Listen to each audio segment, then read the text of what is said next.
সেহরিতে আপনাকে অবশ্যই এমন কিছু খেতে হবে যা থেকে আপনার দেহ সারা দিনের জন্য শক্তি পাবে। ভাত, মাছ, মাংস, দুধ অনেক কিছু খাওয়া যেতে পারে এই সময়। সেহরিতে আপনি চিয়া সিড ভেজানো পানি খেতে পারেন।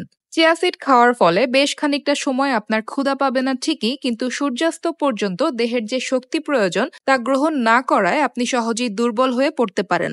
তাই চিয়া সিডের চেয়ে বরং সেহরিতে এমন কিছু খাওয়াই ভালো যা থেকে আপনি পর্যাপ্ত পুষ্টি এবং শক্তি পাবেন।